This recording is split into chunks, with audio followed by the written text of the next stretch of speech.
Welcome to this video on the addition rule for mutually exclusive or disjoint events.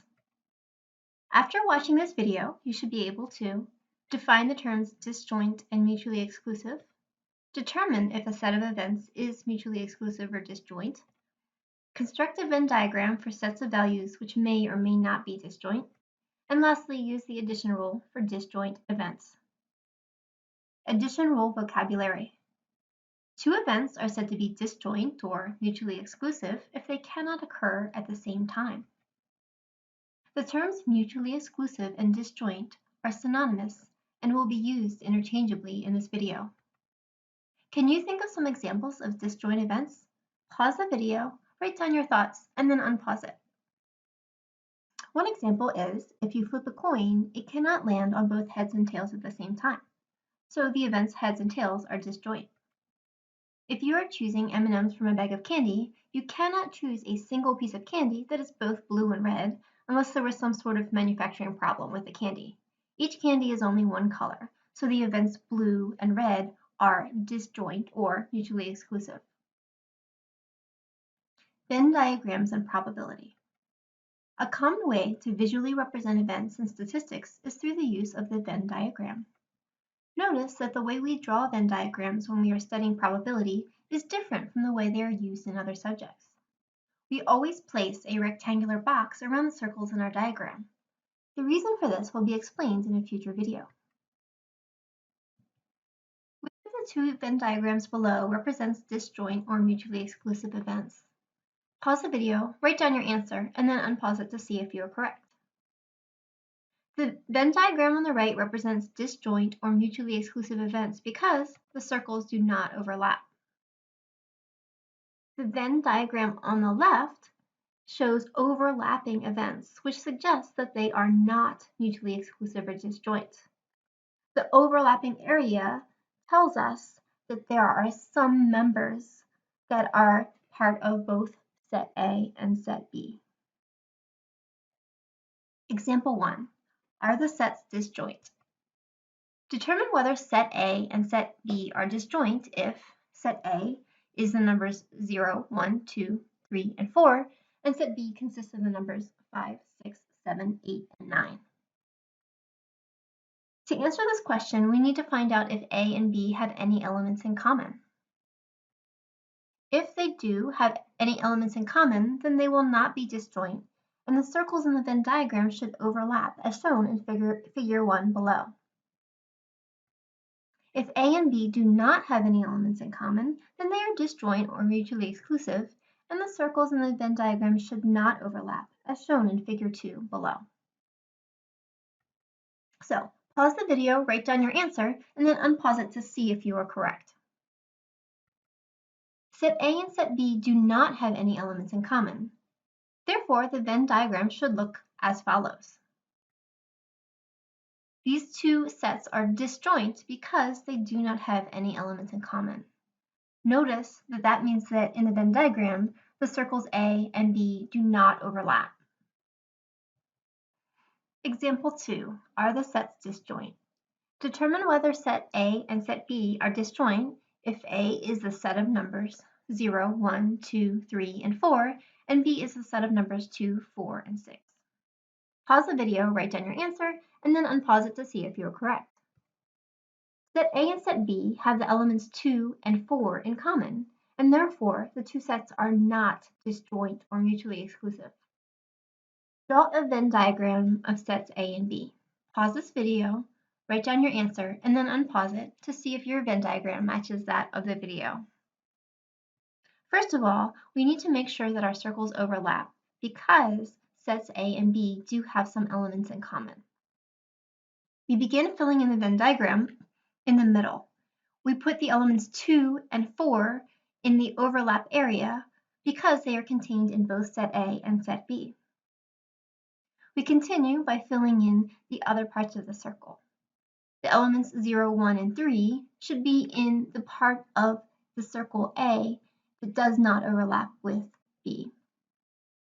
Then we put the number 6 over here in the part of the circle that does not overlap with set A because 6 is an element that is contained in set B but not in set A.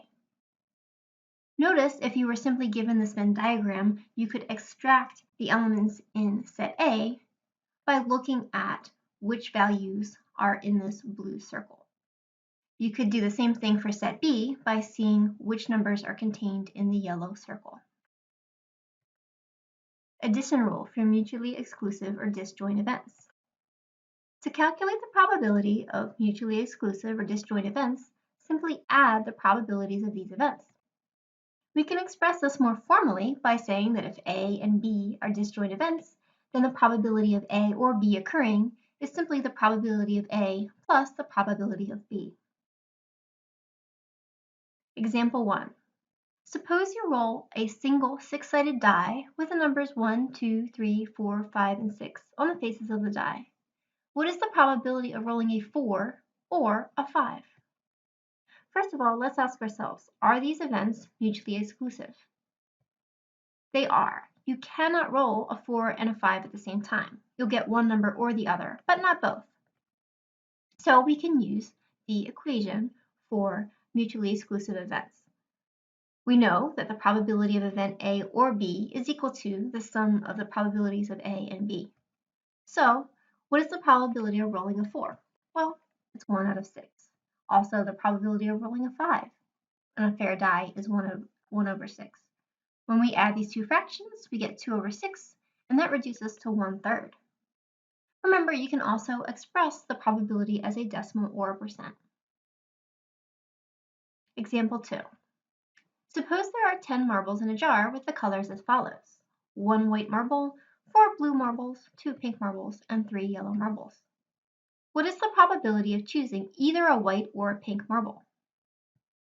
First, we ask ourselves, are these two events mutually exclusive? The answer is yes. A marble will be either white or pink, but not both. So we can use this equation. Remember, it says that the probability of event A or B is equal to the sum of the two probabilities. So the probability of getting a white or a pink marble is equal to the probability of getting a white marble plus the probability of getting a pink marble. The probability of getting a white marble is 1/10. The probability of getting a pink marble is 2/10. Adding those together, we get a total probability of 3 over 10. We can also express this as a decimal or percent, 0.30 or 30%. Example 3. Suppose you pick a card out of a standard deck of 52 cards. What is the probability of choosing a 2 or a 3? First, we ask ourselves, are these events mutually exclusive or disjoint? And the answer is yes. There are no cards that have both a 2 and a 3 printed on them. So we can use this equation. The probability of getting a 2 or a 3 is equal to the probability of getting a 2 plus the probability of getting a 3. As you can see from the sample space, there are 4 2s in the deck of 52 cards, so the probability of getting a 2 is 4 over 52. Likewise, there are 4 3s in the deck of cards, so the probability of picking a 3 is also 4 out of 52. When we add these probabilities, we get 8 over 52, and that reduces to 2 over 13. We can also express this as a decimal or a percent. Example 4. Suppose you roll 2 dice. What is the probability that the sum of the numbers on the dice is an 11 or a 12? First, we ask ourselves, are the events mutually exclusive or disjoint? The answer is yes. So we can use this equation. So the probability of rolling an 11 or a 12 is equal to the probability of rolling 11 plus the probability of rolling a 12. Notice that probability of rolling an 11 is 2 out of a total of 36 possibilities, because there are 2 ways to roll an 11, and the probability of getting a 12 is 1 out of 36, because there's only one way that can happen. When we add these probabilities together, we have 3 over 36, which reduces to 1/12. We can also express this as a decimal or a percent. 1/12 is approximately 0.08 or 8%. Having watched this video, you should now be able to define the terms disjoint and mutually exclusive, determine if a set of events is mutually exclusive or disjoint, construct a Venn diagram for sets of values which may or may not be disjoint, and use the addition rule for disjoint events.